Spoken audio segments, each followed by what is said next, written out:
Hello, everybody. This is Kevin Witham, and welcome to Season 2 of the Common Ground Unity Podcast.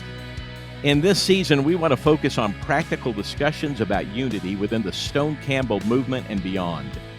Jesus valued unity and prayed for it, that we may all be one, so that the world may know. We believe unity is best achieved through relationships rather than beginning with disagreements over doctrine, practice, or ideology. We value the gathering, breaking bread and sharing a cup of coffee or your favorite beverage.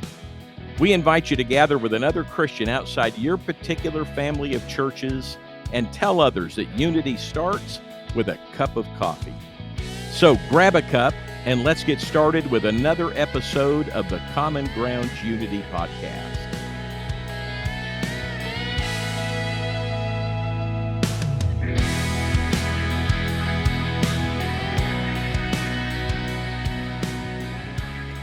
Welcome to the Common Grounds Unity Podcast, where our purpose is to have dialogue and discussions with people across the streams of the Stone Campbell Restoration Movement. We're seeking in part to be an answer to Jesus' prayer for unity in John 17. We're currently in a series focused on spiritual formation and its relationship to unity. And our guests today are Dr. Tim Robinson and Dr. Casey Tygrett, and we are super excited to have them with us. Kevin is not with us again today, so it's going to be just me and our two great guests. And so thanks, listeners, for joining us. Dr. Tim Robinson serves as Lunger Associate Professor of Spiritual Resources and Disciplines at the Bright Divinity School at Texas Christian University. He teaches spiritual life and leadership, eco-justice and spirituality, transforming practices, spirituality, leadership, and justice, among other courses. He holds a PhD from Graduate Theological Union, an MDiv from Emmanuel School of Religion, and a BA from Milligan College. Prior to his service at Bright, he served as a pastor or associate pastor at various congregations in the Christian Church, Disciples of Christ, including one in Louisville, Kentucky, where I am. He's married and has two kids, Isaac and Lydia, and two bonus children, Anna and Miriam, and we are super excited to have Tim with us. We have also Dr. Casey Tygrett, and he serves as the theologian in residence at Parkview Christian Church in Illinois. He's the spiritual director at Soul Care and an adjunct professor at Lincoln Christian University. He's a consultant with the Apprentice Institute at Friends University and the creator of the Otherwise podcast. He authored Becoming Curious, a spiritual practice of asking questions, As I Recall, Discovering the Place of Memories in Our Spiritual Life, and he has a new book coming in April of 2023. He holds a doctorate of ministry from Lincoln Christian University, a master's of divinity and spiritual formation, and a BA in religion from Mount Vernon Nazarene University. He's married to Holly, and they have a 15-year-old daughter, Bailey. He likes long walks on the beach, and sarcasm is his love language, so he will fit in just perfect with this crew. So thanks, guys, so much for being with us. Let's just jump in. I'm going to start with like an easy, really super light question. Where is the Stone Campbell movement as it relates to spiritual formation right now? Just anybody want to try that? Thank you for not throwing us in the deep end. This is just light tremendous. And fun.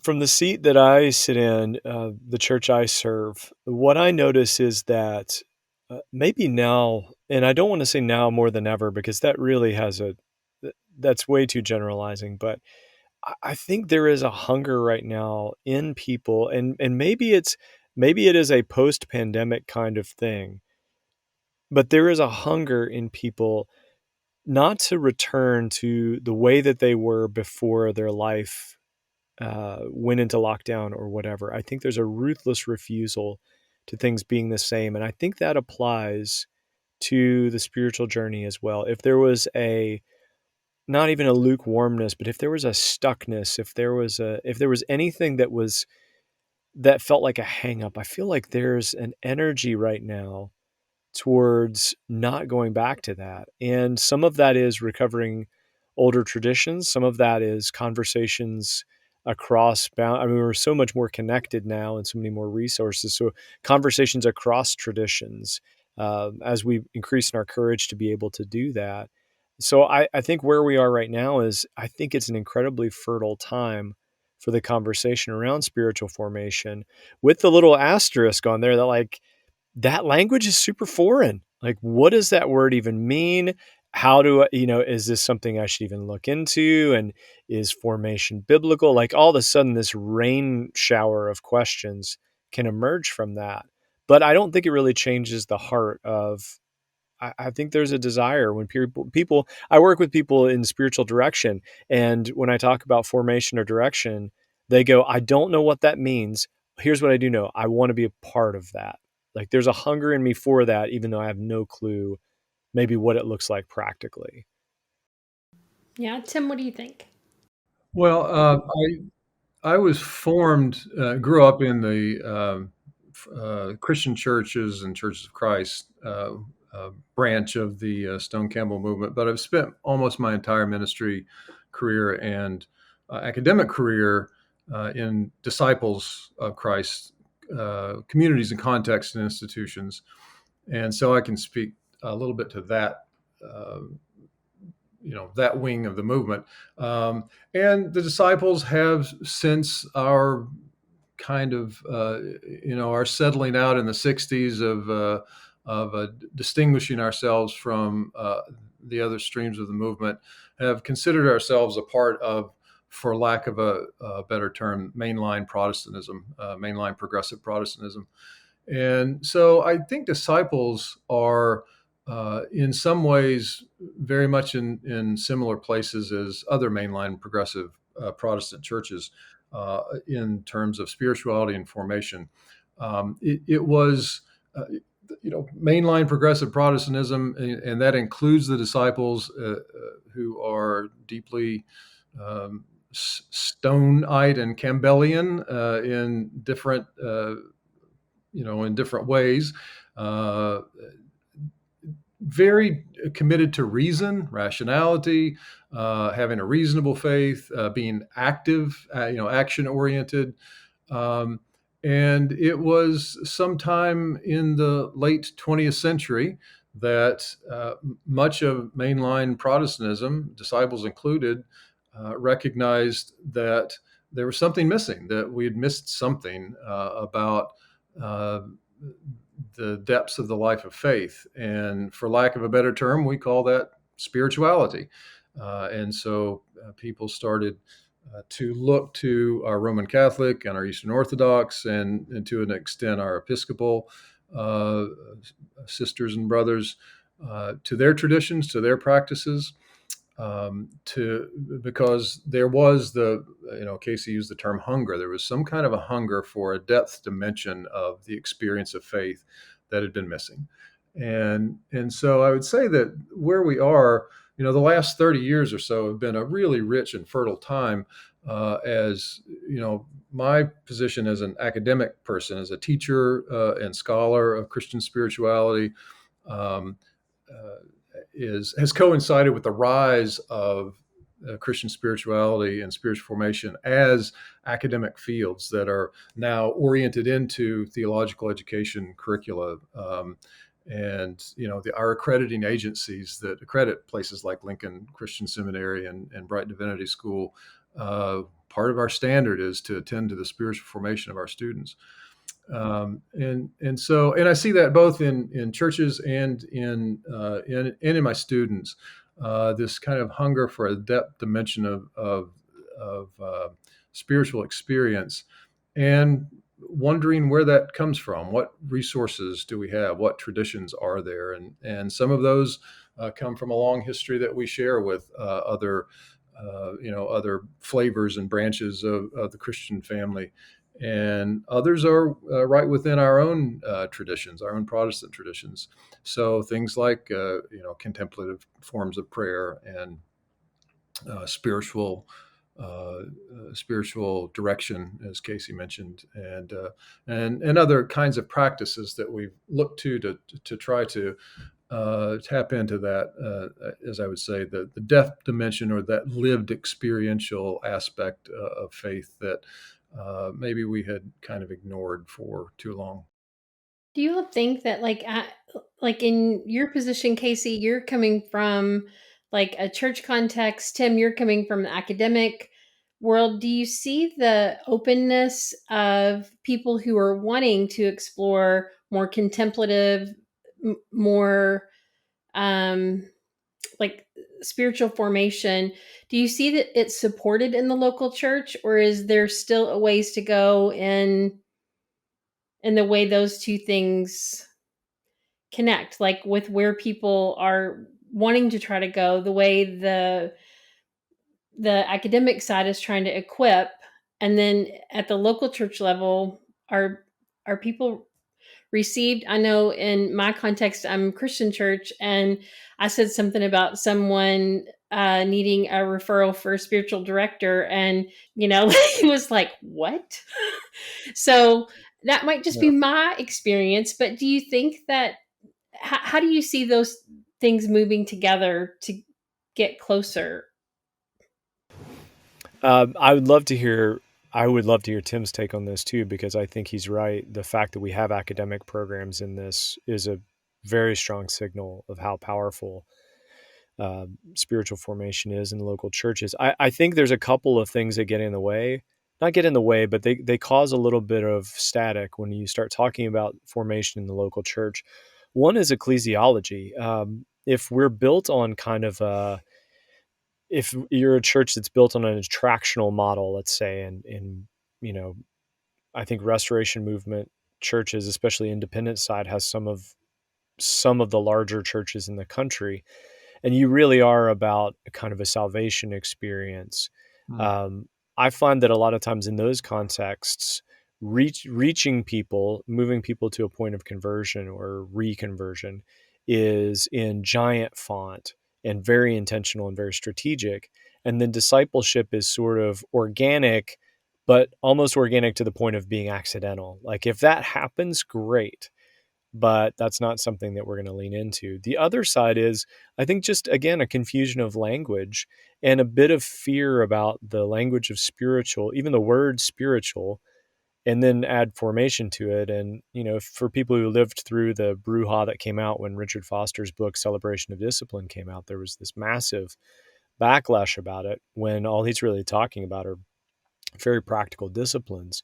But I think that language, it came out for me when I was doing my DMin thesis, and my advisor, who's a wonderful guy, he said, "Oh, so you're doing it in spiritual formation?" I said, "Yeah." He goes, "Yeah, I'm old enough to remember when we used to call that Christian education." And I was like, "Oh, this is a language question for you, not Yeah. so much." And it's more about teaching and ideas. And to Tim's point earlier, really getting to the heart is a move that has to be made in order so that it doesn't just become really intelligent people who have no character transformation whatsoever.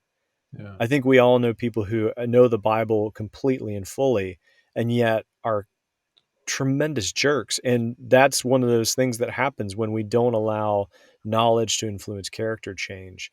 And so those are the two things I think from the local church level, where it's being very intentional about how we talk about it and how leadership models it. I think if a senior pastor were to model something like a practice of Sabbath rest, that could go a long way towards completely transforming a congregation.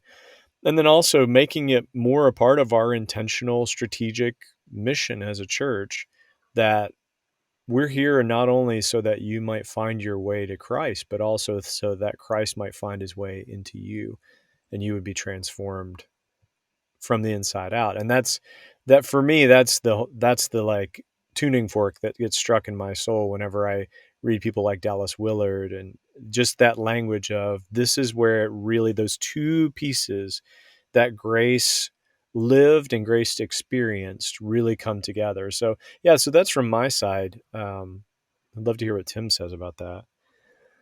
Yeah, I think I would completely agree that there's with Casey, it's a great point Casey makes, that part of it is about language. One of my great loves is studying the long history of Christian spirituality. There are various models for spiritual formation that have different language attached to them over the 2,000-year history of the church. You mentioned discipleship. That's one. That's discipleship is another term for spiritual formation. formation in or living into holiness. Out of your Wesleyan or holiness background, there, Casey is another. Walking in the way of Christ or being formed in the image of Christ. I mean, there's all sorts of language, both biblical and theological, that names this phenomenon that we're talking about. And I think that there are all sorts of formation practices that we engage week to week and day to day that sometimes are not recognized as practices of what the term we're using, spiritual formation. So corporate worship and the Lord's Supper every week. That's a historic and deeply foundational, fundamental practice of spiritual formation. Any form of prayer into which one enters is a kind of forming practice. So I would agree that there are part of this is language. So we're adopting some things we got excited about in that 30 years ago, is in that history I was talking about a bit ago, when we were saying, hey, we don't have any practices. What do we do? Hey, spiritual direction. That's something that's in our history, but it's not something that's necessarily in our more recent history. So spiritual companionship, spiritual friendship, accountability partners. There are a whole range of forms and language that these practices have taken that are very similar to what we're talking about here, but we've named them in different ways. What we're getting at is not just people who know the answers to a test, but persons who have a deeply formed sense of self and a developed sense of practical wisdom. Okay, so with that in mind, so how did both of you move from this knowing to more being, moving, like deepening into? So for many of us, like spiritual formation is a newer thing we're exploring, but this has been present in your all's life for a long time, over a long period. So how did like how did God move you into like this understanding and this thirst for, like, not just for yourself, but like walking alongside others to be part of this deepening of your relationship with Christ? I would say, if you don't mind me going first, and hopefully this will be a coherent thread here. First, I want to define what I mean by spiritual formation, and so I often give groups and students. I begin, my intro class in spiritual life with a little exercise. Just list all the things you do to nurture your spirit, and give them a few minutes don't give any more definition than that around it. What do you do to nurture your spirit or nurture your soul? And just let them list the practices. And then we sort of popcorn them out, and put them all up on the board. And then we start to sort through it and say, well, what do you notice about this? What surprises you? And a lot of them are things that, sometimes people go right to prayer, Bible study, worship, right at first. And sometimes it takes us 10 minutes to get to those sorts of things that we might call sort of traditionally pious practices. So all kinds of things get on that board, from gardening to walking your dog to, exercising and being in nature to, coffee with friends or whatever. And so part of the noticing in that, so what does this tell us about the nature of spiritual formation? Well, for one thing, it's holistic, right? It involves all of our selves and lives. Two, it's an everyday sort of thing. There are all sorts of things that we do every day that we don't even recognize are ways that we nurture our spirits. And so three, that leads to a kind of a definition of spiritual formation, which is anything you do that enhances or nurtures that depth dimension of your faith, or that brings you into deeper knowledge of God, or a sense of God's presence in your life. So that, just to say, that's kind of a definition that I carry of spiritual formation, is anything that we do that any practice that we do that nurtures that sense of closeness to the divine. it wasn't really conscious though until I think I was hanging out with Tina in Louisville in the early '90s, right, fresh out of seminary and pastoring a small church in the city. And we were a part of a group of friends who were mostly, uh, they were artists and musicians and uh, philosophy and literature graduate students, and most of them were ex Christian in some way, and some not at all, and some still identified as Christian, but had had enough of the institutional forms of it. And they were what that first wave, I guess, that scholars now identify as spiritual, not religious, because these people were deeply spiritual. They were seekers. They had big questions. They cared about the world and their place in it and how they might contribute to its flourishing. And they expressed that spirituality through their art, through their music, through their sense of care in community, among those friends and friendship. And that was a moment when I recognized something moving there. And I mean, some of them knew. This was when that wave of historical Jesus scholarship was coming out. John Dominic Crossan and Marcus Borg, and they were devouring. Some of them were devouring stuff like. Uh, Tina, Danny knew more about Jesus than most of the 75-year-olds in my church, had been there who had been in religious education or Christian education for 50 years. And we're really curious about what that meant, what he meant. So that really got me started. I mean, there's a lot more to it after that, but that got me started on a journey of reading the classics, reading this long history that I've talked about already, and asking, well, how does that speak to these people who are the spiritual, not religious, if you will, and so that kind of launched me into an academic career in which I was studying that stuff and trying to figure out what it means in the lives of people, not just who have been in churches for a long time, but also those who often are, church people look down their noses at the spiritual, not religious, as if there's something wrong with them. But they were the ones um, who were hungry, for this depth dimension of experience, and wondered if there was something in some religious tradition,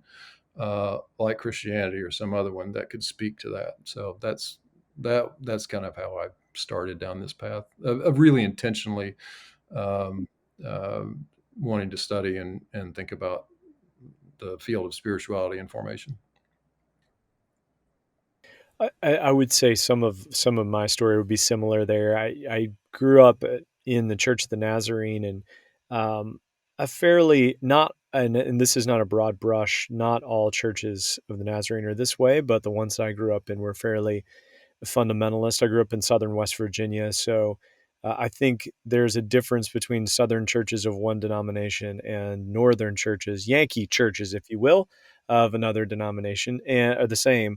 And I just grew up with this, like my initial container of faith was very rigid, was very formal. And when I went to Bible college, I had the combination of being 18, 19, and 20 and knowing everything and being completely indestructible. So that was one. Number two, I had a group of friends who all believed the same thing. And so in Bible college, we sort of became like the Dead Poet Society. So we read all the stuff we weren't supposed to read, and we had the conversations we weren't supposed to have. But in all of that, I ran into an author named Henry Nouwen and ended up reading a book called In the Life of the Beloved. And there was something about what I was reading that, I know there's the passage in John 14 where Jesus says, I am the way, the truth, and the life. And that goes a lot of different directions. But I've always loved the fact that the word truth there can also mean reality. And I think there's something about that aletheia reality kind of truth that you stumble across something and you just know that it's real, like it's legitimate. I can't quantify it, I can't explain it, but I just know that it's real. And there was something about Henry Nouwen that really just connected with a part of me, a part of me that was neglected and probably not well defined. And so I began from his teaching to explore things like silence and solitude, um, memorizing scripture, uh, some of the other classic practices of spiritual disciplines, and started from there, and then moved up to the idea that spiritual formation is not the same thing as the disciplines. The disciplines are vehicles that change us so that we can be formed into the image of Christ. And so I began over years learning that. And then as I started pastoring, I noticed that there was a gap between what people knew of their faith and what it was doing to them. So as I mentioned earlier, like I knew plenty of people who could quote chapter and verse from like obscure minor prophets, but they just did not love the person down the street from them who was a different color. And I thought, where's the gap here? And I do believe that's a formation gap. That's a gap where the truth of the gospel hasn't sunk into our being. It's sunk into our recognition or our cognition. But we kind of get stuck at the cross, and we don't ever get past that into what does life look like if you are now one in whom Christ dwells and delights. If Colossians 3 is a reality describing kind of passage where you're hidden in Christ, what does that mean? What does that mean for your marriage, for your neighbor? And so formation for me is not just, that all sounds like sermon application, but it really is the life of a changed character. And so my own journey was running into some of those things. Growing up in the South, I picked up a ton of racism, and from the people who loved me the most and I loved the most. And so it took a long time to be able to draw those things out, and the Spirit just critiquing that and saying, I know you love that person, but this is part of your operating system, and it shapes the way you see everything. So my journey was really, formation started to critique parts of me that I didn't know were there, or that I did know were there, but I didn't think needed to be. Well, that's fine. Let's not mess with that. And then it turned out that it did need to be messed with, and I always depend on the Spirit to mess with my stuff, and in the best of ways. And so that really is how I launched out into the journey of talking about formation. Spiritual direction for me has been a lot about understanding that our life with God is like our relationship with another person, is that it goes through stages and developmental spaces. And so just like a marriage goes from the honeymoon to the normalcy to the middle path where it's sometimes feels like routine and sometimes feels like drudgery, but you're committed to each other despite all the feelings and the buzz that comes early on. I started to realize that our life with God is the same. There are these stages we progress through, and so being a spiritual director gives me the opportunity to, and seeing a director myself gives me the opportunity to walk with people as they go through each of those stages. Because if there's no shepherding there, if there's no help to go through those, it's going to come out somewhere. It's not like something you just ignore. It's not like that thing in your car, you just turn the radio up louder. I didn't hear that. That's not really happening. It will come back over and over again. And I watch it happen in either people who double down on legalism, thinking that maybe I just need to be more faithful, which is not the same thing, or they just abandon everything completely. And I think early on in my ministry, I was watching people go through what we'd now call deconstruction, where they were tearing apart certain parts of their faith, and no one was there to help them rebuild it. Things that had helped them believe to that point in their life started to crumble and started to fall apart. So being a director allowed me the opportunity to say that's actually pretty normal. When we hear there's a time and season for everything, a time to tear down, and a time to build up, that might be, I don't want to put words in the writer's mouth, but that might be what we're talking about here. Like, faith grows through changes, you go through changes, so let's walk through this together and let's help rebuild that. And so that for me has been the really important part, is the way that God, through others and through the conversation and the writings and the practices of formation, has helped me take apart things and put them back together in a way that I hope, I don't know that it has, but I hope has made me a bit more humble, but also has made me into more of the person that God had in mind when I was, formed in my mother's womb. And that should be the end goal of formation, should be a wise life that really resembles the person we were always designed to be. And so that's the thing that's kept the fire of it burning for me, even when, there've been criticisms of, oh, this is new age, or, oh, you don't really care about the Bible, or, this is all some sort of, it's detached from practical life. And that's what I've loved Dallas Willard for so much, is he says, the gospel can be tested. You can take it out for a spin and live it and see what happens. It's a verifiable body of true knowledge. And I think that's really helpful especially for me, when I hear that feedback about, oh, it's just detached from reality. And it's, dudes with long beards sitting on mountaintops thinking big thoughts. Like, no, it's single moms in the grocery store trying to figure out how to live without anger. That's what this is. It's that kind of body of knowledge and wisdom that can be tested. So that's really kept the fire burning for me over the years for formation.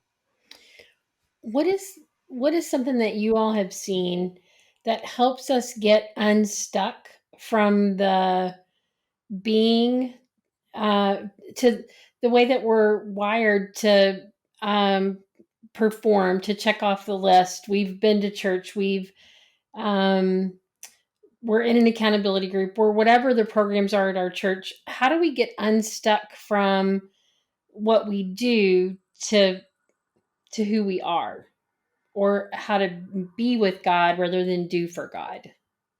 Here's one of those places where the question doesn't, I mean, I've heard this question many times, and it doesn't make a lot of sense to me. I'm wrestling with how I might rephrase it.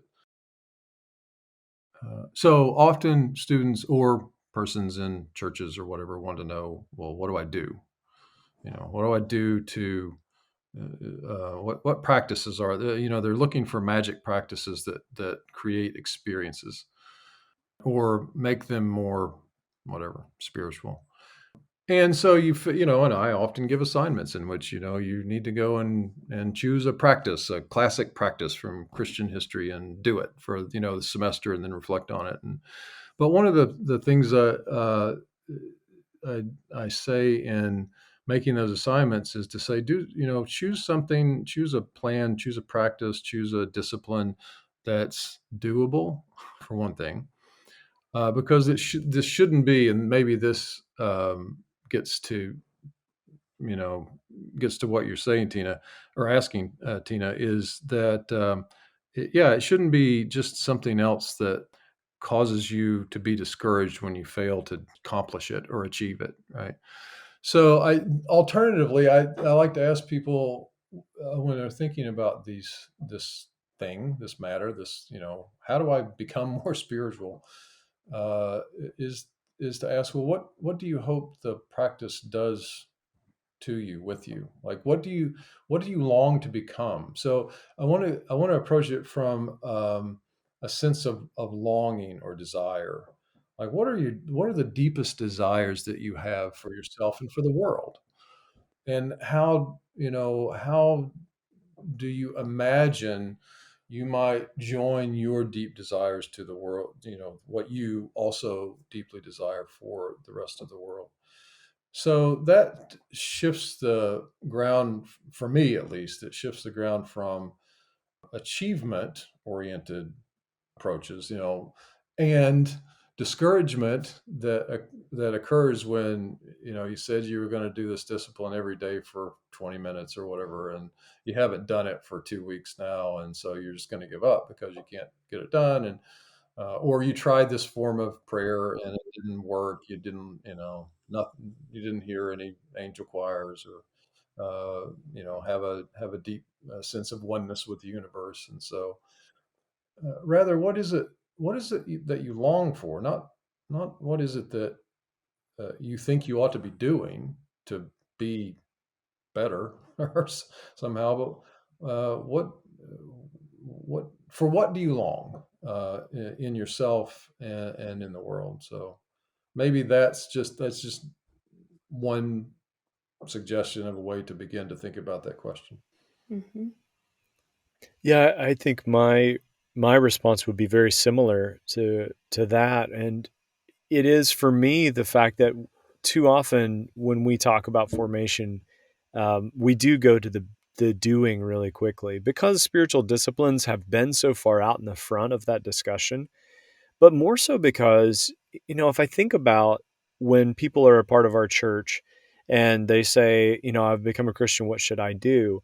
Um, we tell them what to do, but we never really talk about why. I mean, we may mention that from the side. We kind of come in the side door with that and say, well, and we don't articulate it well. And I think what we lose is this opportunity to really create a compelling vision. Like, I think all of formation is driven by that desire, that longing. It's driven by a vision of what would it be like if this particular thing happened. So if you had a particular strong, compelling vision of I could become like Jesus in this way, in this part of my life, like is that strong enough to be able to drag you out of bed in the morning to spend time in quiet so that you approach the world from a posture of peace rather than a posture of anxiety, and not clinical anxiety, but I mean that general form of anxiety of I just I don't I think everybody's out to get me, and that sort of edginess that we have with the world sometimes. And but what if you started the day with the fact that um, you're with the shepherd and you don't need anything. You lack nothing. You begin the day there. Is it strong enough for you to to not hit the snooze button, but instead be able to enter into that practice? So I think the being and doing part, some of it is about vision. I think some of it's our theology. Um, we have, in some ways, so bought into uh, Christians aren't perfect, just forgiven, or the depravity conversation. We've bought into it so deeply. I think it's important to talk about, but we've bought into it so deeply that we've created so much distance between us and God that has to be bridged, which is true. We don't know how to live with that distance bridged. So, what does it mean then to think that in Genesis 1:31, God looks at all creation and says it's very good and never goes back on that? How do we live by that original blessing, knowing that God has bridged this gap? And our theology now says you're one in whom um, Christ dwells and delights. And since that's the case, if that's who you are, then what do you do now? What is the next step? And I think formation has a wonderful conversation to have right there and say, you can now become the person that God has made you to be. And this is because this is something that is a gift to you, and you can fail. You can fail spectacularly. I hope, because I mean, today, not, not even like in the last hour and a half, uh, but you can fail spectacularly at this, and it doesn't change your core identity. So the doing, I think, becomes a lot easier when it's no longer about performative faith. It is more about you are already this person. You've discovered that through the person of Jesus. Now, since that's the case, what do you do now? Where do you go from here? I think that's the power that formation offers us in this conversation. I would just add to amplify that a little bit, is to say that there is no in the whole long history of Christian spirituality, there's never been one right way, right? Uh, I once had a student who said, "Well, I'm in this class because," as we did a little, introduction exercise, why are you here? What do you hope for out of this class? And somebody said, "Well, I want to learn the right way to pray." Like, well, you're in the wrong class for one thing, in the wrong school, and et cetera, wrong professor. Because one of the things that the long history of Christian spirituality shows us is the diverse forms that spiritual practice takes, and there are I like what I like to call, um, you know, Christians have found uh, particular practices to be reliable in enhancing one's awareness of God's presence and action in their lives. But those practices have never been the ends in and of themselves. So getting the practice right is, or doing it perfectly or doing it enough has never been the point. So it's not an end in itself. It is, those practices have been those things that we do to kind of, as I say, enhance our awareness of the presence that is already and always before us, behind us, and upholding us. And they've changed. So people have been going about their business trying to conform to what their monastic order or what the church or what their community has said was the authorized way to pray or the authorized way to practice faith, and they had some kind of powerful experience that overflowed the boundaries of what they knew, overflowed the boundaries that had been given to them, whether those were theological in nature or praxis oriented, or had something to do with community mores, overflowed the boundaries of what they had been given, and often that led to new forms. So I think of just one example, is Ignatius of Loyola, and the founder of the Jesuit order. So Ignatius is recouping from an injury he sustained in battle. He's reading A Life of Jesus, that was a devotional book of the time, and he has this incredible, powerful, mystical experience. And it's out of that experience that he founds this order, which has this whole new form of that we call it the spiritual exercises, the retreat in daily life.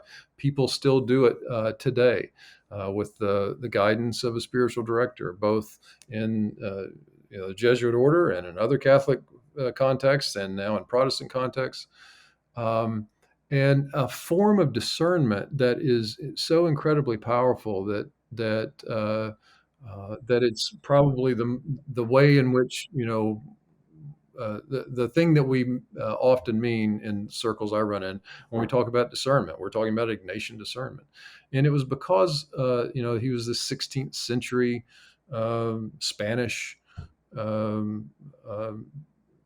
person who had this powerful experience of Jesus in reading something traditional, but that just exploded the boundaries of what he knew or what he had been taught or what he had received, and issued in a new form of spirituality that echoes to today and is constantly being adapted to different contexts in different ways today even. So that's why I just like to, tell people who are struggling with these kinds of issues that there's never been one thing. There's never been one way to, that's the right way to do it. And the particular forms of practice themselves have never been the point, never been an end in themselves, but only a means toward getting toward that sense of desire for what you hope to become. This conversation it's kind of like when you look at something and then you just turn it a half turn and then you see it totally from a new perspective. And this conversation, I hope for our listeners as well as for me, has helped reframe kind of the words that we use about spiritual disciplines versus spiritual formation, and the depth of it and how it is evolving. And so I'm really excited that we have you guys back for another podcast. So I hope our listeners will join us again when we go into a conversation about making room for God. So with Dr. Tim Robinson and Dr. Casey Tygrett. And so we'll see you next time on the Common Grounds Unity podcast. Thanks for joining us. Thank you for listening to the Common Grounds Unity podcast. Please check out commongroundsunity.org to learn more about who we are. You can subscribe to the essays, join our Facebook group, or find our YouTube channel. And please check out the Gatherings page where you can connect with other unity-minded Christians in your area. If you can't find a gathering in your area, we can help you start one. It's not difficult or time-consuming, and we'll help you out along the way. It really does simply start with a cup of coffee. If you want to volunteer or ask questions, please email john@commongroundsunity.org. And lastly, we need your help by donating to this ministry of reconciliation. Your donation is tax deductible. Links for donating are in the show notes or on our website. Until next time, God bless, and remember, unity starts with a cup of coffee.